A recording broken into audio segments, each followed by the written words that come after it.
We have another guest tonight, and tonight I met Mike several years ago at Juvenile Hall, and also he ended up at the Youth Guidance Center, and was able to stay in touch with Mike. Lost contact with him for a while, and he has just some things to share tonight. You know, he I remember going over to his house where he lived, and there his twin sister, and his twin sister, nice young lady, and she ended up getting involved in the Boys and Girls Club, and just really, that was kind of where people mentored her. She said, I want to go somewhere positive, and she's kind of grew up in the Boys and Girls Club and became their poster child, and a few years after that, she ran for the city council in Santa Ana, and she's been a city council member for several years. And she's praying for her twin brother tonight as he shares. So let's welcome Mike Martinez. He comes up and shares tonight.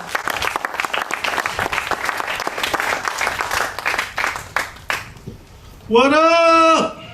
Woo! Wow, it's really good to be here. Almost really a miracle. The fact that God got a hold of my life, actually when I was sitting in one of their chairs just like you guys, but you know, it's not cool being a Christian. It's not cool being bold for God. I punked out, I really did. And so the choices that I made after that, I don't know, juvenile hall 15 times, county jail maybe 4 or 5 times, state prison twice, federal prison one time. So it took a long time for me to just wake up.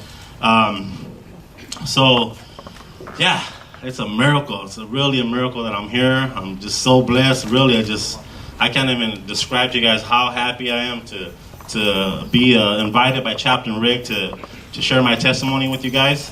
I'm gonna start by telling you just a little bit about my background.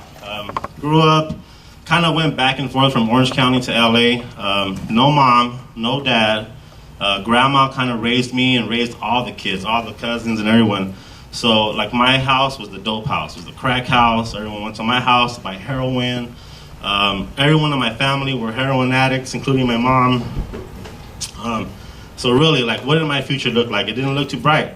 And so that's exactly what happened. I didn't have a dad, I didn't have a mom.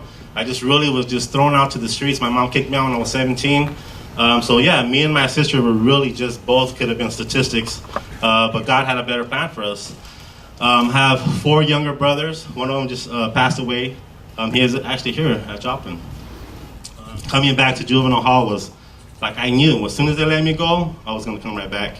My homies were there. I wanted to be cool, and Jesus is really nowhere in sight. And so, yeah, I really took a long time for me to wake up. Coming from a family where no one went to school, no one bought a house. I mean, it was just, you know, dope, selling dope and getting high and going to prison. And so I was very committed to becoming a chef. Yeah, that was the gateway. I mean, I had just got out of state prison. I went to Chino State Prison. I was like, man, I'm done. It's nasty in Chino. I mean, literally you roll up and it's like a gutter. It looks like a back of an alley where they deliver like rotten meat. I mean, it smells bad. And so at that point, I think I was like 20, 21 maybe. And yeah, I was like, man, I'm done. I'm done. I don't want to come back to prison. I had spent so much time, literally from I was maybe 15 till I was 20 when I maxed out my probation. I was 21.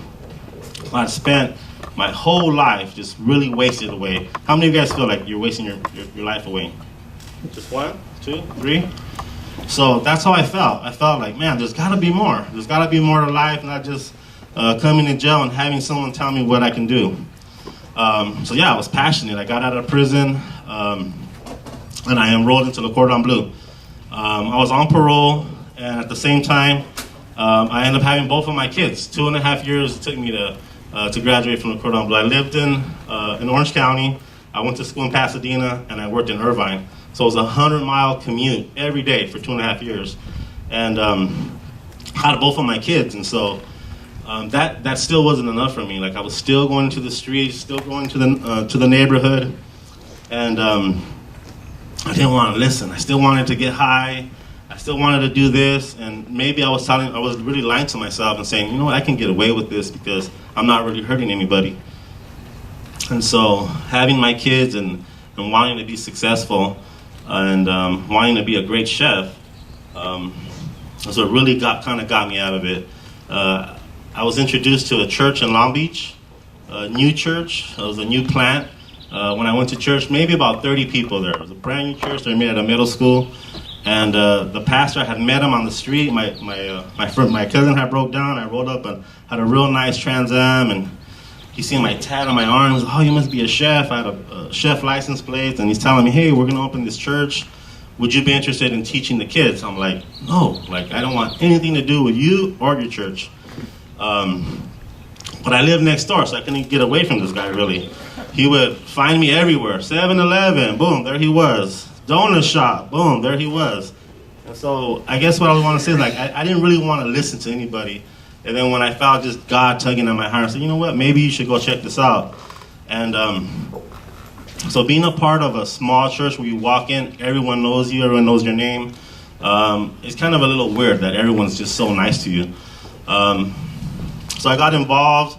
I just really changed who I hanged around with. I surrounded myself around positive people, people that were invested in me. Like even when Pastor John met me, he didn't see the crackhead or the meth head that I was. He's seen Chef Mike in 10 years. He invested in me.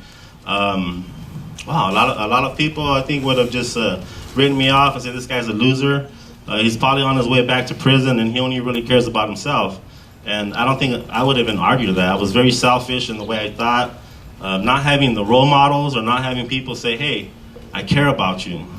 Hey, let's look at your future. Let me mentor you. I have a mentor.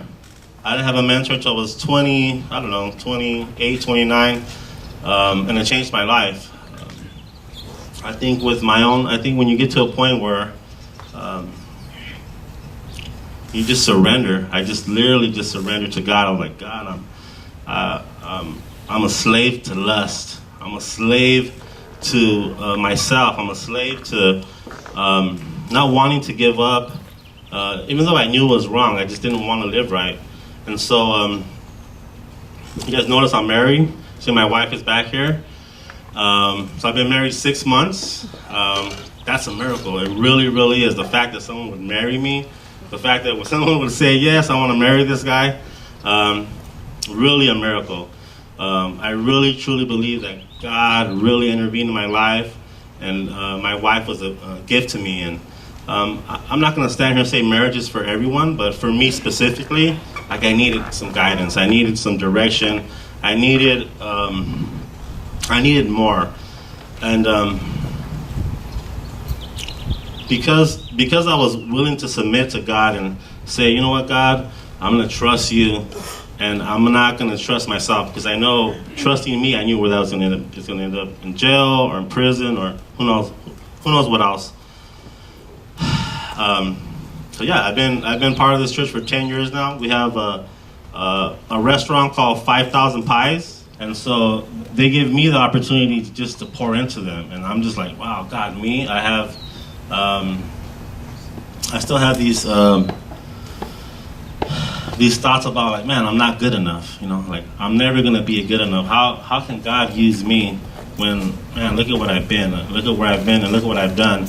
And even in some of the thinking that I have now, it's because of my background, because of the lack of parenting, the lack of guidance, all the drugs I smoked.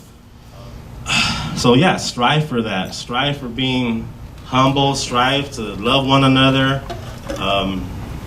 That's rough. I get it. I know you guys are in some rough times right now where you want to be cool, you want to be down for your homies, but that's such a short time in your lives. Make better choices and strive for a relationship with Christ. Maybe he's far and distant. Maybe he's an alien to you guys right now, but he's real. And the fact that I'm standing here talking to you guys and giving you this message is because he did it in my life. Like, I was just like you guys. Like, really, God, me? You're going to change me? You're going to bring me back to juvenile hall? You're going to bless me this way? You're going to give me all of this? It was really just really a fantasy for me. But it could be a reality for all you guys. Yeah, that's it. Thank you guys.